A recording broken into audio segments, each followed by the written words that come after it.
Russia ખાતે વિશ્વ યુવા મહોત્સવમાં ડીમાના રાષ્ટ્રપતિ એવોર્ડ વિજેતા યુવાન કરશે ભારતનું પ્રતિનિધિત્વ. ડીમાના યુવાન અગાઉ વર્ષ 2015થી 2016માં રાષ્ટ્રપતિ એવોર્ડ મેળવી સમગ્ર બનાસકાંઠાનું નામ રોશન કર્યું હતું. અત્યારે વિશ્વ યુવા મહોત્સવનો કાર્યક્રમ રશિયાના સોચી શહેર ખાતે તારીખ 1-3-2024થી તારીખ 7-7-2024 સુધી વર્લ્ડ યુથ ફેસ્ટિવલ 2024નો વિશ્વ યુવા મહોત્સવનો આજથી શુભારંભ થઈ રહ્યો છે, જેનું ઉદ્ઘાટન રશિયાના રાષ્ટ્રપ્રમુખ વ્લાદિમીર પુતિન કરશે. જેમાં વિશ્વના 190 દેશોમાંથી 10,000 યુવાનો તેમજ રશિયામાંથી 10,000 યુવાનોની પસંદગી થઈ છે. જેમાં ભારતમાંથી વિવિધ ક્ષેત્રોમાંથી 360 ઉત્કૃષ્ટ યુવાનોની પસંદગી થઈ છે.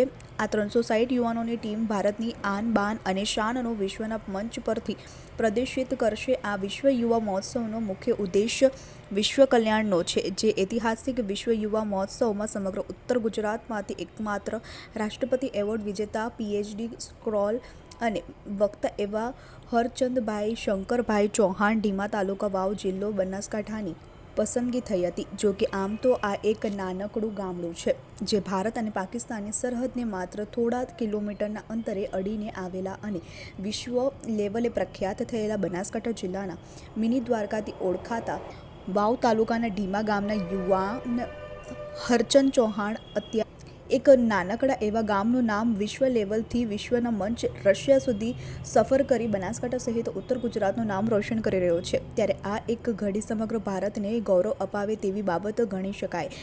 જો કે આ બાબતે યુવાને જણાવ્યું હતું કે હું એક અંતરિયાળ અને છેવાડાના પછાત ગણાતા વિસ્તાર એવા વાવ તાલુકાનો ડીમા ગામના એક ખેડૂત પુત્રનો દીકરો.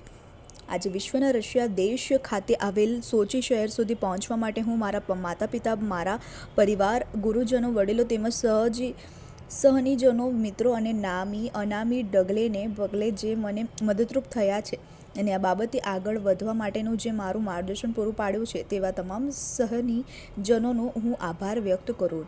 Bureau report, TV18 news, Banaskantha.